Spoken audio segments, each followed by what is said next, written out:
Hello and welcome to the Mental Health Gaming Podcast. This is episode 21. I'm Bradley, and once again, I'm joined by Stu, and I can't think of a pithy intro for him. So, how are we doing, Stu? You can always just say, well, he's the greatest. I'll accept that, He's no smooth. We problem. discussed that Yeah. pre-recording. You're smooth. Yeah, I think that's a good descriptor. No, it's been a pretty bad week, really. I think mainly, I was thinking about it before the podcast started, and I think it's because getting to the point now where having to make decisions based on incomplete facts. So the world's changed and the country's changed, but we don't trust, well, I don't trust the government and its motivations. And so there's some clashes with what my family want and what I want, and what the working world is going to ask of me and what I'm willing to give, and all of that stuff. And then, obviously the fear of the virus itself. It's made it a really, really hard week for me, to be honest. Yeah, it's a work-wise, especially. I think it's a weird situation because no one holds all the cards, but at the same time, everyone holds all the cards because you've got Yeah. many companies now can go, well, if you're not willing to come in or do it this way, then you're just not hireable. But at the same time, individuals can go, look, if you don't provide the right conditions, then we're not going to come and work for you in this situation. So it's kind of work life now, and finding new work is just kind of in this weird limbo state at the moment, which just doesn't help things. How about you? How was your week? Yeah, I've been I don't know, it's weird. I've been down, but not completely. I've just had a week where I've just not been productive at all. Everyone has those weeks, so I'm not too fussed about that. But I've been just snapping a bit more than usual, and just moods where I'm just like, ugh, I just can't be bothered. And again, thankfully, this is why I enjoy the stuff we do here, because it gives me an outlet and something to look forward to. But yeah, just a really weird, just down week that I can't explain. But we'll come on to more of that anyway afterwards, because some people do come here for the games chat. So we will start with yourself. What have you been playing, Stu? I've mostly been playing things that I talked about last week, unfortunately, for the listener audience. So Halo, excuse me, Halo 5, I've been playing a lot of. I'm right near the end now and really appreciating what it does and what it does well. And there's things about it, about the world building, that I'm definitely going to come on to later on when we chat about other things in the news. So the world building is absolutely fabulous from my take on it. I love being in that world. The very environment itself is a pleasant one to interact with, which is strange because there's a bit of dissonance against what you're actually doing in that world, which is just blowing stuff up constantly. But yeah, it's a great thing to be a part of as a gaming experience from my perspective. And again, like I said last week, completely baffled at how people bounce off it. But individual tastes. So yeah, a bit of that, and I've also been playing the Darius Cosmic Collection for Switch, which is the old shoot 'em ups, horizontal shoot 'em ups that have been repackaged for Nintendo's handheld, which is sort of the de facto home for shooting games these days. Yep. So that's great for the people who are into that, like me. I've played a lot of them, and I've never, funnily enough, never been a great big fan of Darius. I'll go into the reasons why in the review that I'll do for the site. But as a package, it's brilliantly done. It's by M2, who do a lot of retro remasters and conversions. You're always in safe hands when they do it, and it's one of those peerless conversions where fans couldn't ask for any more. And there's plenty of gameplay in there.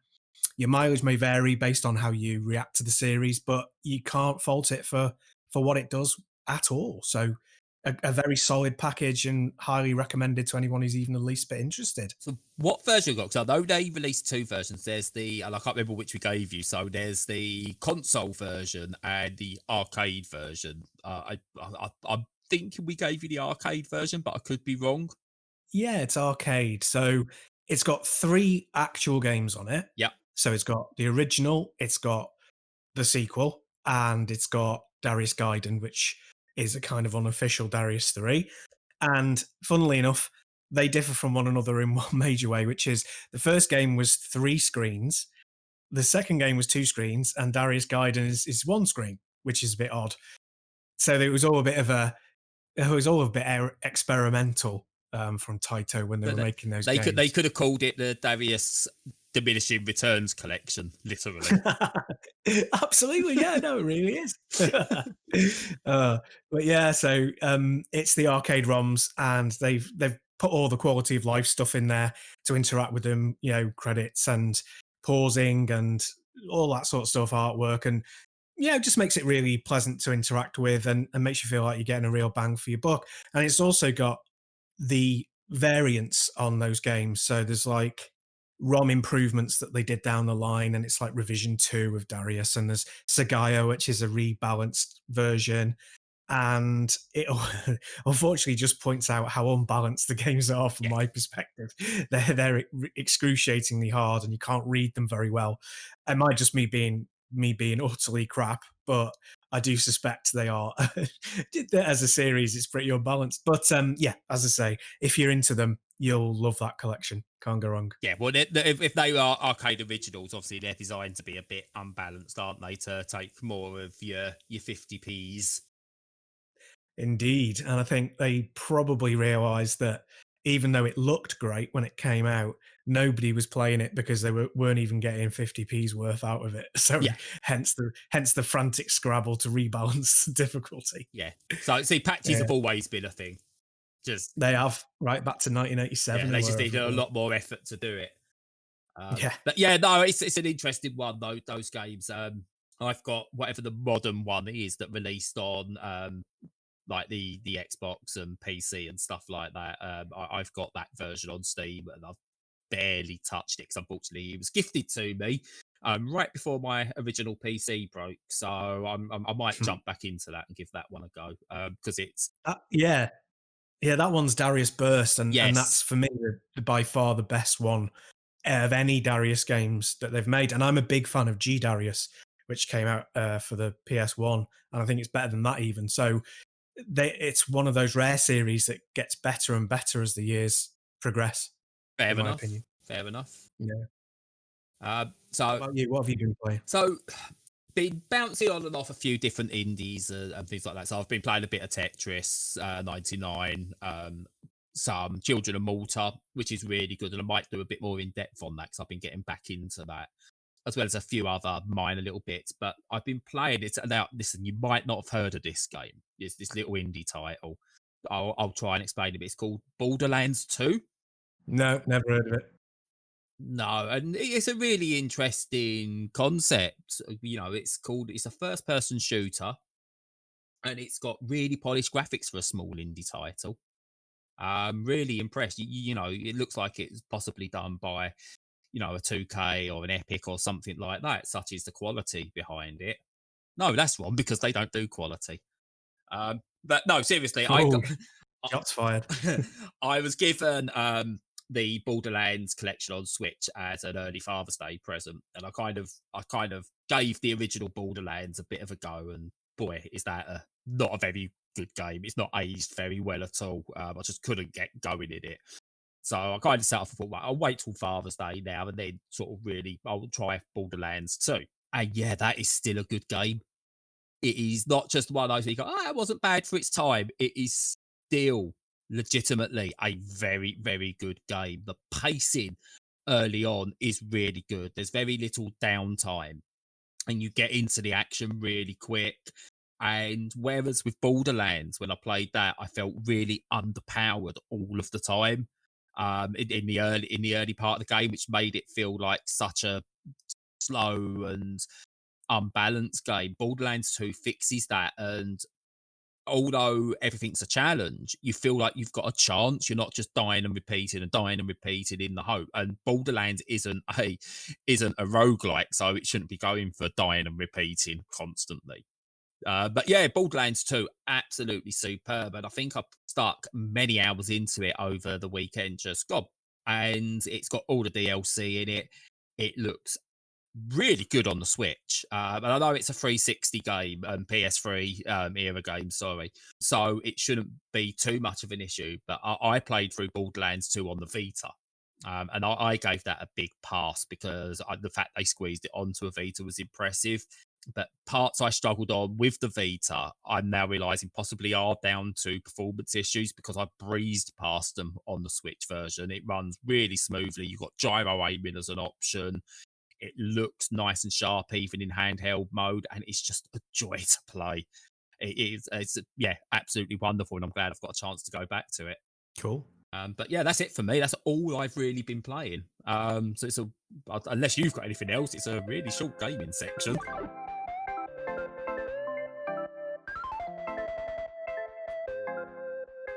So moving on, this is going to be kind of linked into my mental health to a degree, but it's something that needs a little bit of discussion, and we'll possibly discuss this more down the line when more information's come out.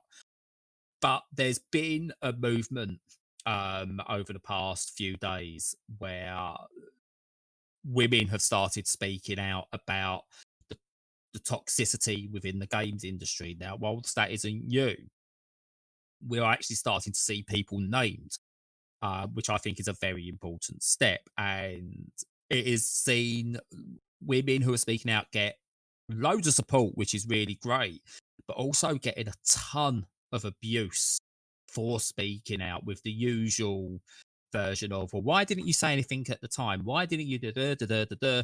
Without realizing that by speaking out, that would be the end of their careers in something they'd love doing. And I'm not going to mention names or go through any of it just in case it gets us into any kind of legal trouble.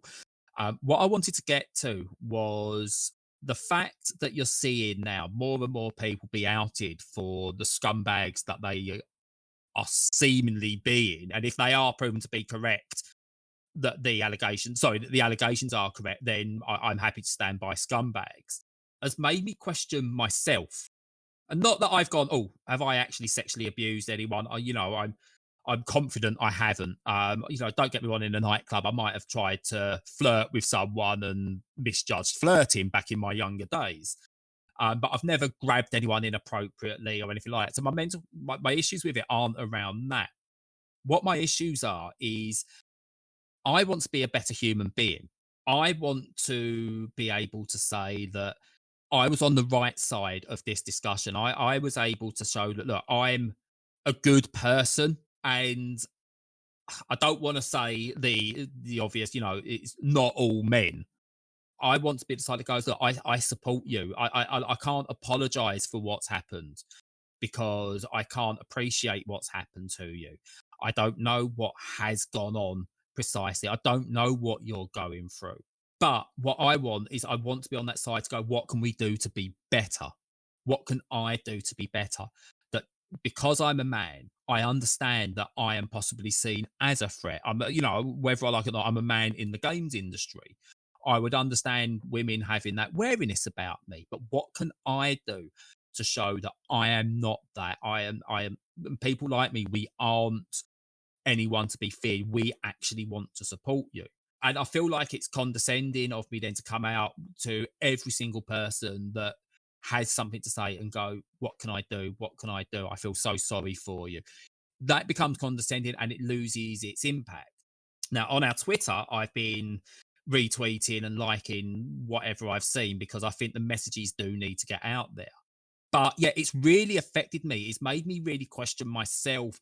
And I've got this feeling of, despite doing nothing wrong, this absolute feeling of guilt because could I have done more?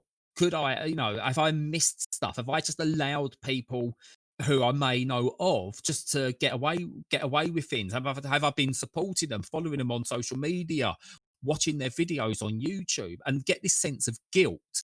And that's been crushing the last few days. And I don't want it to be, oh, woe is me when everything else is going on. But it's really having a weird negative effect on my own mental health.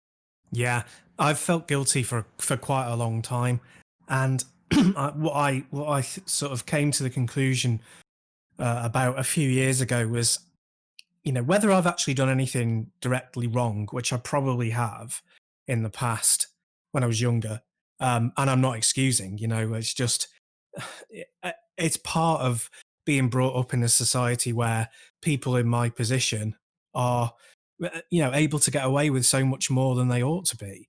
And so I have a genuine feeling of guilt about being part of a patriarchy, being born into a situation where I'm given far too many appreciable benefits than other people.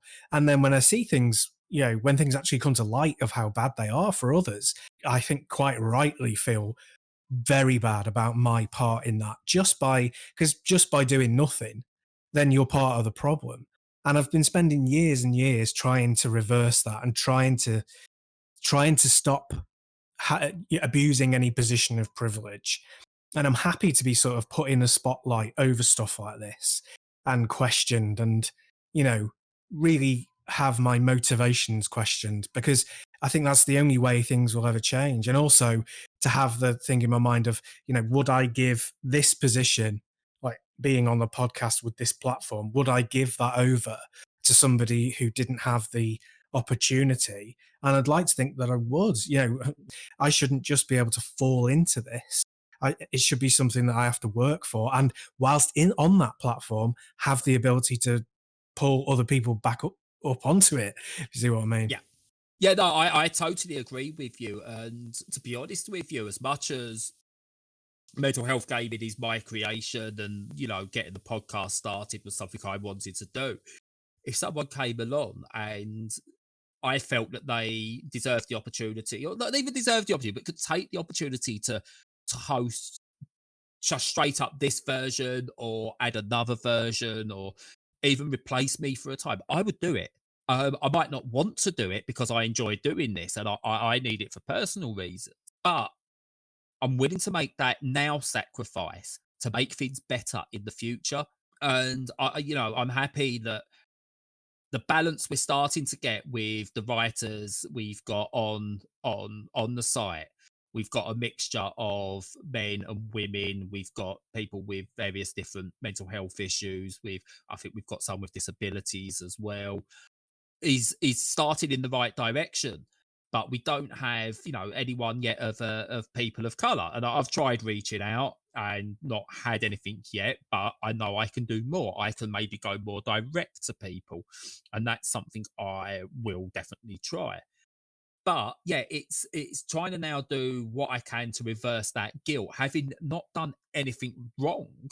And it's very easy to say, oh, it was a different time when I was in my teens and my late teens. It was different back then.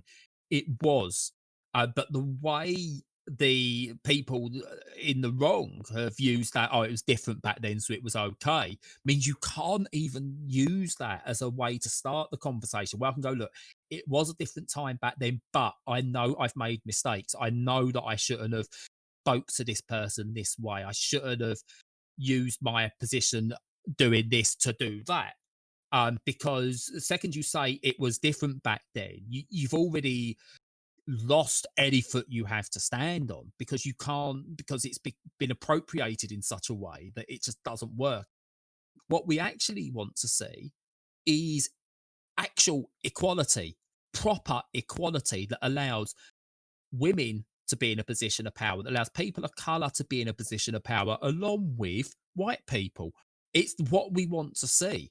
And just so not to dwell on this one too much longer, but it's my own guilt is there. I feel it crushing me at the moment because it's all coming out at once. And I look at myself and go, I've made so many mistakes in the past. And only way I can forgive myself is to make it better moving forward. Yes, absolutely. I would never want it to become a kind of backslapping exercise of, oh, look at me, I'm so enlightened. I've solved all of my problems by thinking about other people. Yeah, we've just solved sexism, Stu. We've just done it. Us two men have solved it.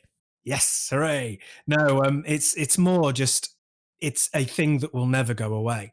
I will constantly be thinking about it every day of how I can use the position that I was given and shouldn't have to elevate other people. Because, as I said on last week's podcast, when people are equal, when a society is equal, everybody's happier. You want to get to a place where everything that you encounter in society is far much more pleasant because everybody has a basic standard of living that they can just accept and go on with. So Yeah, the struggle is real. I have all the problems. I think people should care about me and worry about me.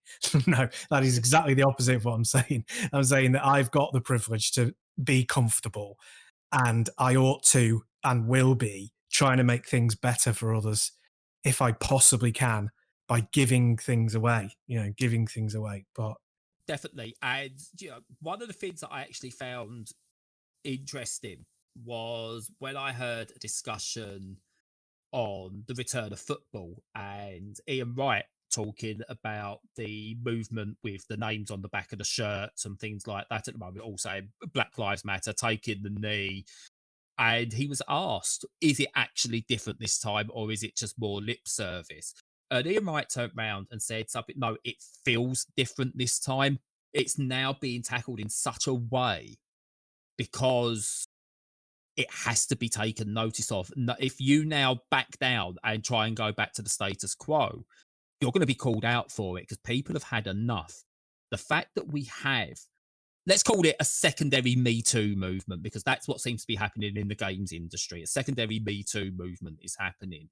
The fact that we have Black Lives Matter happening, the fact that all this happening around Pride Month means that everyone is showing an uprising at once. And you can see those of us, and I'm going to include myself in this, even though I come from a poor background, I'm going to include myself in this because I have more privilege than any of those others, is that we do feel uncomfortable. We are worried about, not worried, okay, we feel uncomfortable. We are concerned about what's coming, what's actually going to change. We are going into an unknown. Because of the COVID-19 epidemic, people have now got the opportunity to make their voices heard. They've got nothing to lose, absolutely nothing to lose at the moment, because if the governments are going as they're showing that all they care about is the economy, then screw it. We've got to do what we can to stop it going back to normal. If the economy does completely crash and we move into a socialist world, then that could well be because of the uprisings we're seeing, that the constant protests, the marches, the speaking out. This is all happening. And this is why I agree with Ian Wright, which is something I never thought I'd say, by the way, that this does feel different. There's been many, I think even Me Too before, that, yeah, Harvey Weinstein was called out. He's been jailed and everything for it. But there seem to be a lot of people getting away with it and sympathy for the abusers. It's different now. It really does feel different. And I honestly think we are witnessing the start of a change. And that's why it feels different now. so I think the reason for talking about these things in the latter half of the podcast is almost a kind of advert to say, we are open to you and for your voice to be heard.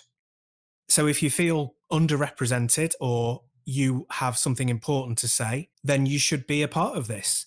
If we can possibly work you in, we will. We'll give you a platform. Brad has said many times in the past that we're a platform for people to speak. And most importantly, we want to have voices from different ethnicities and different sexualities and different viewpoints. That is why we've been talking about what we're talking about and why it's not just an exercise in, as I say, backslapping. It's a really important one of, we are hopefully an opportunity for people to step forward and have that platform to speak. So we did discuss The Last of Us for the podcast, but it ran for quite a bit. So if you listen now, we'll give you a couple of snippets from that discussion. I've just not been able to pick it up, but I've been intrigued by everything surrounding it. So how come you've not gone for it yet? I think the primary one is completely apolitical. It's just because I'm cheap and I don't tend to buy things on release. I also don't want to contribute to Naughty Dog because I don't like the working practices. But again, like you, I'm not desperate to get out and play it because I don't really want to support Naughty Dog and their recent practices with crunch. With the first one, I found the opening of that game to be just an absolute emotional brick to the face. We've got a young female lead, gay, and people don't like that. She's a strong woman. That's the worst thing apparently you can ever have in a game. The fact that it can be done at all is fantastic. Yes. But the first real marketing when they showed it off was Ellie dancing with her partner and then embracing and transphobes and etc. Their voice was a lot smaller than those who really went for it and liked it and or just were nonplussed about it. And that's the reaction I like seeing from a lot of people was the general reaction of yeah And the big thing that's like the big switcheroo and why a certain section are up in arms is this, well, you're in the shoes of this woman now. You're a woman, not a man, not Joel. You are a woman who's not being sexualized, which you used to, and you are now gay. And this person has literally nothing to do with the establishment, you know, with the patriarchy. And where The Last of Us taught us that you are not Joel, you are not playing the character. The character is the character. You're along for the ride. And if you want to hear more of that, then that will be in the playlist as a bonus cast, and you can listen to our Last of Us discussion there. So thank you for listening. This is going to be probably more awkward outro because we've touched on some quite important subject matter. So I'm not going to go as pithy. As Stu mentioned, we are there as a platform for you if you want somewhere to speak out, but also if you need someone just to speak to. Again, we are not experts. We are people from all walks of life. We have our own personal issues, and we are all just there for each other. Join us on our Discord. Even if you just want to chat games, we are there for you. That's been our discussion. And if you've got anything you want to say, then obviously you can also reach us on our Twitter, and you'll see links for Facebook and Instagram below if you want to reach us on any of those. And I'll also pop my email address into the description for this podcast. So if you do want to discuss anything with me, opportunities to join us or anything at all, even to call me out on anything that's been said in this podcast, then that's there for you as well, because that's one thing we want to do is expand and create discussion. But anyway, thank you for listening, and until next week, stay safe.